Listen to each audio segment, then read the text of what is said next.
Namaku Alia, usia 26 tahun. Aku bekerja sebagai sekretaris di sebuah perusahaan properti yang cukup besar di kota ini. Pekerjaanku tidak selalu mudah, tapi aku menikmatinya. Setidaknya, sampai saat itu, hidupku terasa stabil. Setiap pagi aku datang lebih awal dari siapapun, menyeduh kopi, menyalakan komputer, dan menyiapkan jadwal harian untuk atasanku, Pak Arga. Dia adalah sosok yang semua orang hormati. Tegas, berwibawa, dan sulit ditebak.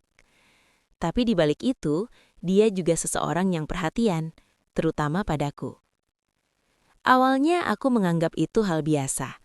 Mungkin karena aku sekretarisnya, jadi wajar kalau dia lebih sering berinteraksi denganku dibandingkan karyawan lain. "Alia, kamu sudah sarapan?" Tanyanya suatu pagi, tanpa menatapku dari balik layar laptopnya. Aku tersenyum kecil. "Sudah, Pak." "Jangan terlalu memaksakan diri.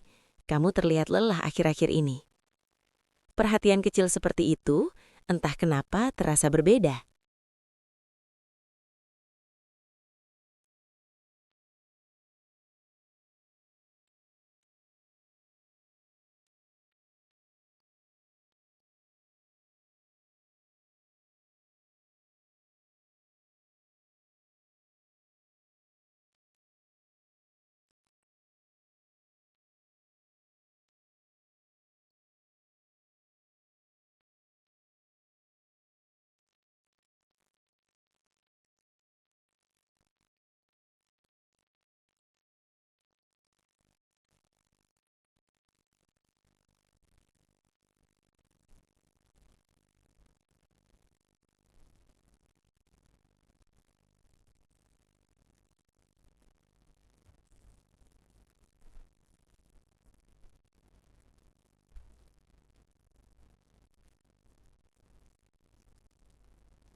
Hari-hari berikutnya terasa seperti hidup dalam dua dunia. Di kantor, kami berpura-pura tidak terjadi apa-apa. Profesional, dingin, berjarak. Tapi di luar itu, kami bertemu diam-diam. Pesan-pesan yang semakin berani. Tatapan yang semakin sulit disembunyikan. Aku mencoba meyakinkan diriku sendiri bahwa aku masih punya kendali. Bahwa semua ini bisa dijaga. Sampai suatu siang, seorang resepsionis menghampiriku. "Mbak Alia, ada yang ingin bertemu." "Siapa?" Dia ragu sejenak, lalu berbisik pelan. "Ibu Maya." Duniaku seakan berhenti. Aku menoleh perlahan ke arah ruang tamu kantor. Dan di sana, dia sudah duduk, menungguku, dengan senyum yang sama seperti malam itu. Tenang. Tapi kali ini terasa lebih berbahaya. Aku menelan ludah. Dan untuk pertama kalinya, aku benar-benar merasa aku tidak hanya bermain dengan perasaan.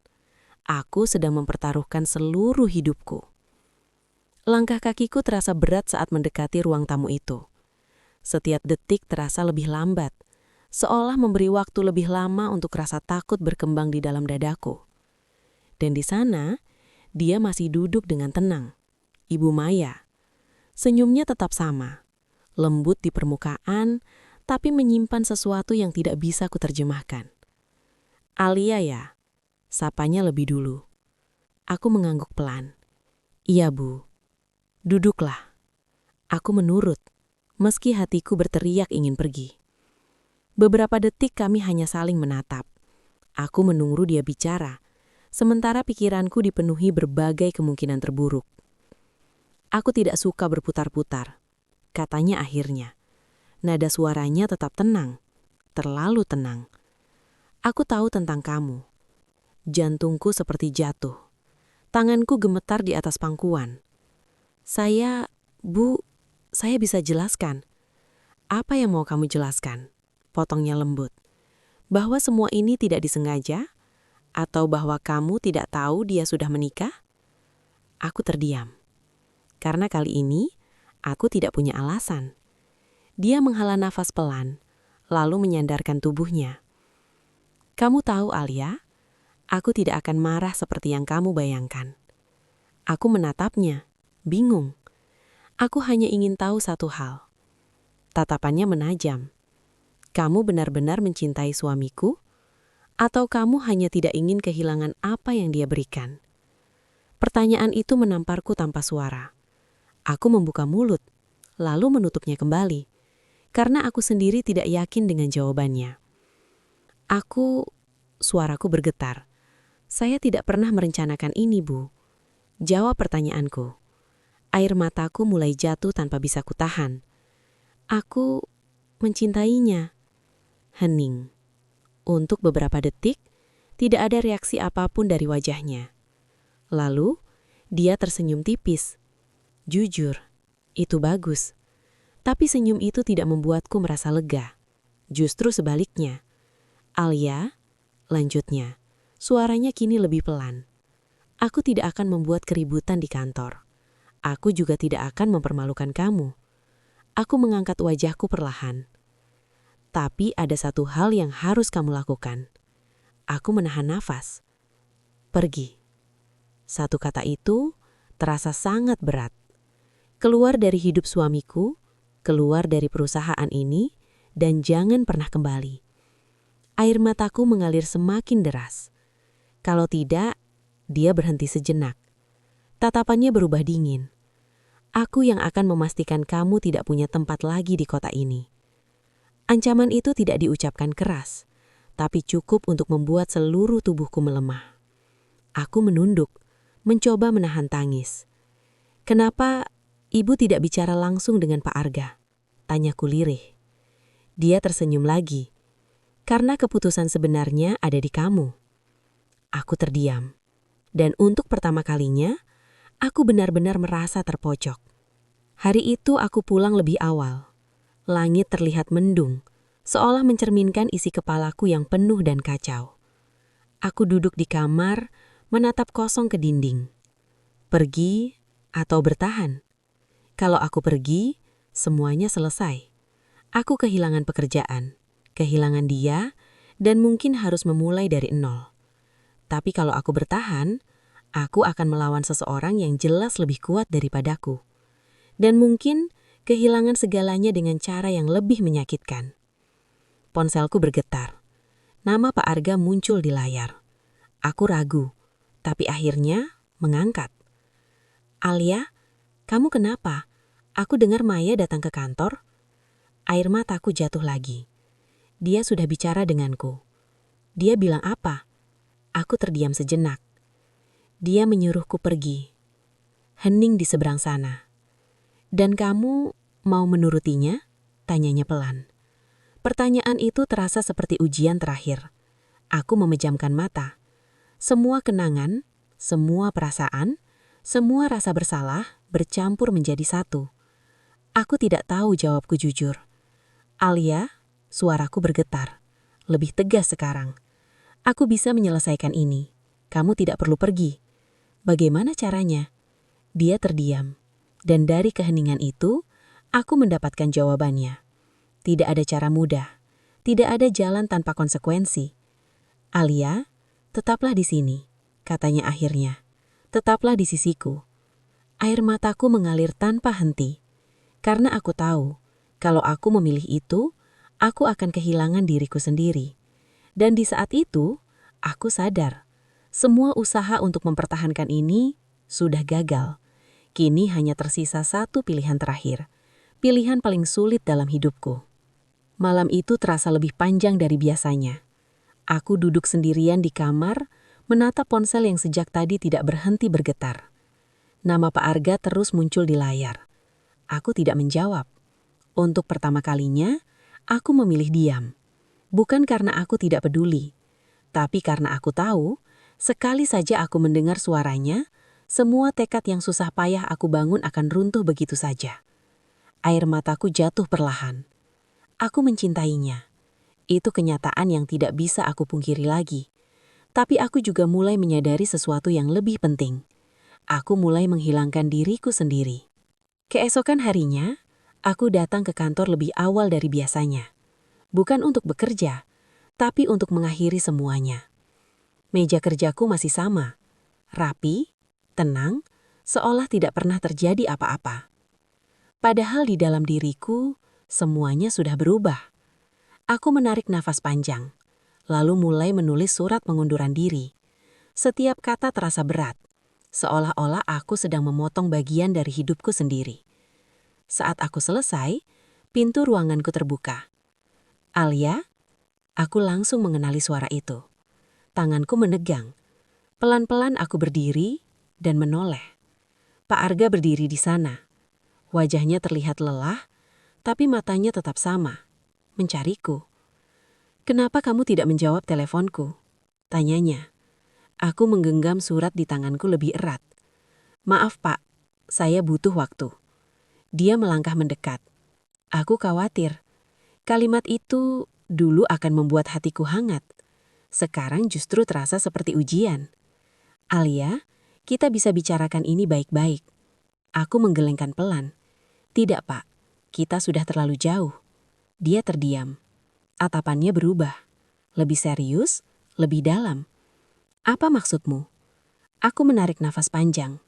Lalu dengan seluruh keberanian yang tersisa, aku menyerahkan surat itu. Saya mengundurkan diri. Waktu seolah berhenti. Dia tidak langsung mengambilnya. "Ini tidak lucu, Alia." Saya serius. "Alia, ini keputusan saya." Suaraku bergetar, tapi aku tidak mundur. Akhirnya dia mengambil surat itu, membacanya dengan diam. Dan aku bisa melihat sesuatu runtuh di matanya. "Kamu memilih pergi, Alia?" tanyanya pelan. Air mataku jatuh lagi. "Iya." Karena dia, aku menggeleng pelan. Karena saya. Hening. Untuk beberapa detik, tidak ada reaksi apapun dari wajahnya. Lalu, dia tersenyum tipis. "Kamu memilih pergi." Aku mengangkat wajahku perlahan. "Kalau kamu pergi, ini benar-benar berakhir." Aku menatapnya. Dan untuk pertama kalinya, aku tidak melihatnya sebagai seseorang yang harus kupertahankan, tapi sebagai seseorang yang harus kulepaskan. Iya, Pak. Jawabku lirih. Ini memang harus berakhir. Air matanya tidak jatuh, tapi aku tahu dia terluka, dan itu membuat keputusan ini terasa semakin menyakitkan. Hari itu adalah hari terakhirku di kantor itu. Tidak ada perpisahan besar. Tidak ada yang benar-benar tahu alasan di balik pergiku itu. Dan aku memilih untuk tetap seperti itu. Sore harinya aku keluar dari gedung itu dengan satu tas kecil di tangan.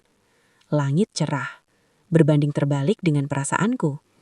Tapi di balik semua rasa sakit itu, ada sesuatu yang perlahan muncul.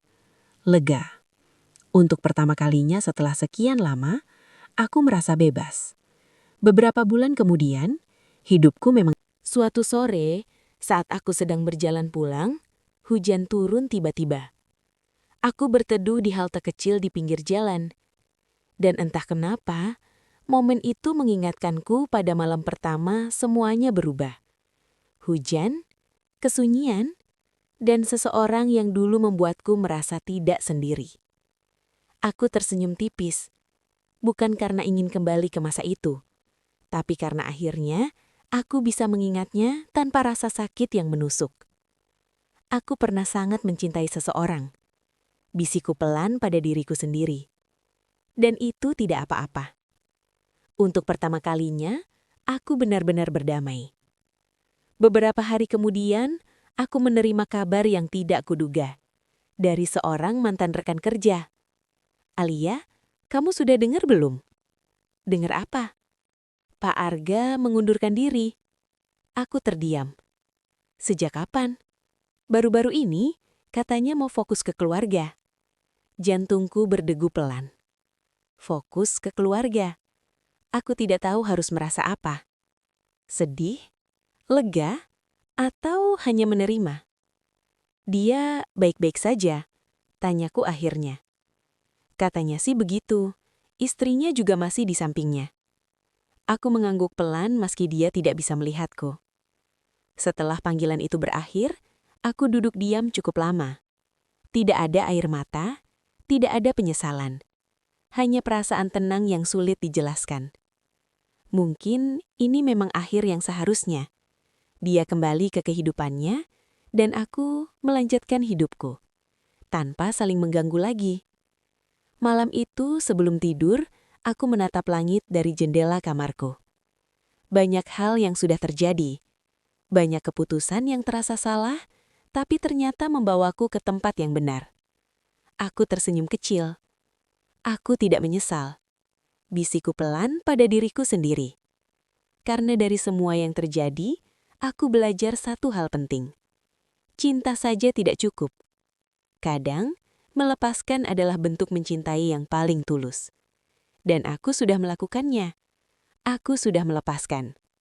Bukan hanya dia, tapi juga versi diriku yang dulu rela bertahan dalam sesuatu yang perlahan menghancurkanku. Waktu berjalan tanpa terasa. Hari berganti minggu, minggu berganti bulan. Dan tanpa kusadari, hidupku benar-benar berubah. Bukan lagi tentang bertahan, tapi tentang tumbuh. Pagi itu, aku berdiri di depan cermin lebih lama dari biasanya. Bukan karena aku ragu dengan diriku, tapi karena akhirnya aku melihat seseorang yang berbeda di sana. Seseorang yang lebih tenang, lebih kuat, dan lebih jujur pada dirinya sendiri. Aku tersenyum. Alia, kamu berhasil. Bisikku pelan pada diriku sendiri. Bukan karena aku mendapatkan segalanya, tapi karena aku berhasil keluar dari sesuatu yang hampir membuatku kehilangan segalanya. Beberapa hari kemudian, aku mendapat kesempatan yang tidak pernah kubayangkan sebelumnya. Atasanku di kantor baru memanggilku. Alia, kami melihat perkembanganmu sangat baik. Aku sedikit gugup. Terima kasih, Pak. Kami ingin kamu memegang proyek besar berikutnya. Ini tanggung jawab yang tidak kecil. Jantungku berdegup cepat. Dulu, mungkin aku akan meragukan diriku sendiri. Tapi kali ini tidak. Saya siap. Jawabku mantap. Dan untuk pertama kalinya, aku benar-benar merasa percaya diri tanpa bayang-bayang siapapun di belakangku. Sore harinya, saat aku keluar dari kantor, angin berhembus lembut. Langit terlihat cerah. Aku berjalan perlahan, menikmati setiap langkah. Hingga tiba-tiba, Alia, langkahku terhenti. Suara itu, aku mengenalnya. Perlahan aku menoleh. Dan di sana, berdiri seseorang dari masa laluku. Pak Arga. Penampilannya masih sama. Rapi, tenang, tapi ada sesuatu yang berbeda di matanya. Lebih damai. "Apa kabar?" tanyanya. Aku menatapnya beberapa detik. Lalu tersenyum kecil. "Baik." Tidak ada dekupan panik. Tidak ada rasa ingin kembali. Hanya tenang. "Aku senang melihatmu seperti ini," katanya. "Aku juga," jawabku jujur. Hening sejenak, tapi tidak canggung. Berbeda dengan dulu. "Alia?" Dia tampak ragu. "Terima kasih." Aku sedikit terkejut. Untuk apa? Untuk pergi waktu itu. Kalimat itu membuatku terdiam. Aku mungkin tidak akan pernah berani memperbaiki hidupku kalau kamu tidak mengambil keputusan itu terlebih dulu. Aku menunduk sesaat, lalu mengangguk pelan. "Semoga kamu bahagia, Pak. Dan kamu juga." Kami saling tersenyum. Tidak ada yang perlu ditambahkan. Tidak ada yang perlu diulang. Karena semuanya sudah selesai. Dengan cara yang seharusnya. Aku melanjutkan langkahku. Tidak menoleh lagi. Bukan karena ingin melupakan. Tapi karena aku sudah tidak perlu melihat ke belakang. Langit sore itu terasa lebih luas. Dan untuk pertama kalinya dalam hidupku, aku berjalan tanpa beban. Tanpa rahasia, tanpa rasa takut. Aku pernah jatuh dalam cinta yang salah. Aku pernah tersesat dalam perasaan yang rumit. Tapi aku juga berhasil menemukan jalan pulang. Dan kali ini, aku memilih diriku sendiri.